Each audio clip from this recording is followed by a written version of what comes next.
ওরে আমি না জানিয়া বাড়ি দিয়া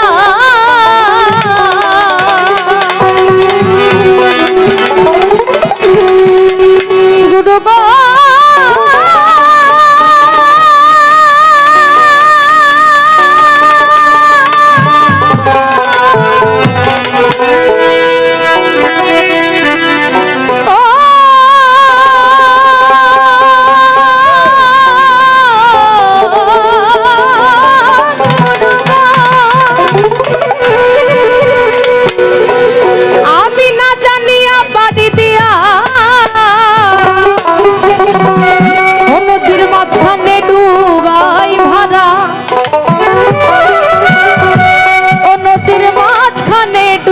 ভরা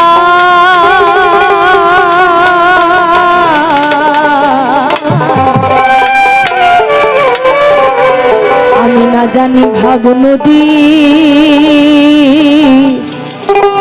কেমন ধারা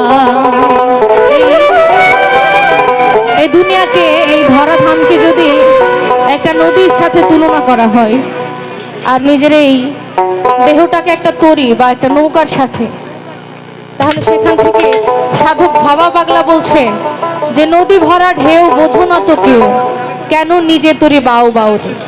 এই দেহ তরির হালটা কেন নিজের হাতে ধরে রেখেছো, কেন কারো কাছে আত্মসমর্পণ করছো না? যখন এই যে তরি বাইতে বাইতে যখন বুঝেছি যে তরি তো ভেঙে গেছে, আমার দ্বারা তো আর বেয়ে ওই পারে যাওয়া সম্ভব না, তখন গিয়ে গুরুর শরণাপন্ন হয়ে বলছি আমি না জানিয়া পাড়ি দিয়া নদীর মাঝখানে ডুবাই ভরা। এখন না জানি ভাব নদীর কেমন হয়। মানে আমরা ঠেলায় না পড়লে আসলে স্মরণ করতে শিখিনি। যখন ব্যথা পাই তখন মা গো, ব্যথা পাওয়ার আগে পর্যন্ত মা যে ডেকে পাগল হয়ে যাচ্ছে, মাকে সাড়া দেওয়ার নাম নেই। ওইরকমই আমরা না জানি ভাব নদীর কেমন ধারা, আমি না জানিয়া পাড়ি দিয়া আমি না জানিয়া পাড়ি দিয়া ও নদী ও নদী ও নদী ও নদীর মাঝখানে ডুবাই ভরা, ও নদী ও নদীর মাঝখানে ডুবাই ভরা। না জানি ভাব নদীর কেমন ধারা, না জানি ভাব নদীর কেমন ধারা।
হরনাল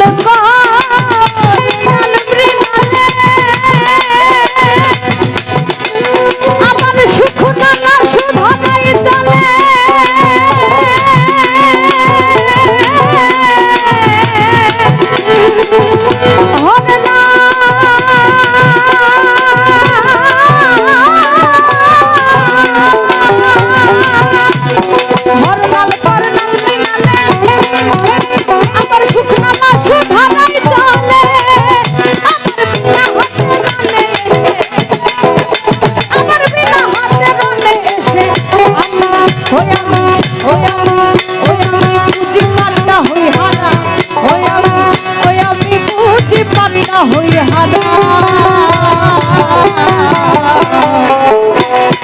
মানে রণে মানে বোঝেন তো, রণ মানে যুদ্ধক্ষেত্র। আপনি যুদ্ধক্ষেত্রে যুদ্ধ করতে যাবেন, আপনার সঙ্গে অস্ত্র নাই, যুদ্ধ করতে পারবেন? না, আমি তো পাগল, আমার তো সে বুঝ বুদ্ধি নাই কোথায় কি নিয়ে যেতে হবে। বীণা বোঝেন? মা সরস্বতীকে বলে মাতা বীণা পানি। বীণা মানে সঙ্গীতের একটা যন্ত্র, যেটা তানপুরার মতো খানিকটা দেখতে। বিনা হাতে রণে এসে আমি পুঁজি পাট্টা হই ভাবে। বিনা হাতে করে যুদ্ধক্ষেত্রে গেলে কি যুদ্ধ হবে আমার দ্বারা? তাই বলছে আমি তো এরকম বোকা, এমন আমি হলাম। আমার বিনা হাতে রণে এসে, আমার বিনা হাতে রণে এসে পুঁজি পাট্টা হই হানা। হলাম হলাম হলাম পাগল, পুঁজি পাট্টা হই হানা।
গুরু আছে সম্মুখে, সময় থাকতে গুরুর থেকে গুরু বস্তু, গুরু ধন আদায় করে চলে গেলে তখন হাহুতাশ করে লাভ হবে না। সাইজি বলছেন দিনে দিনে সিরাজ সাহেব বাণী তুই বুঝবি। সিরাজ সাহেব তার বেশের বাণী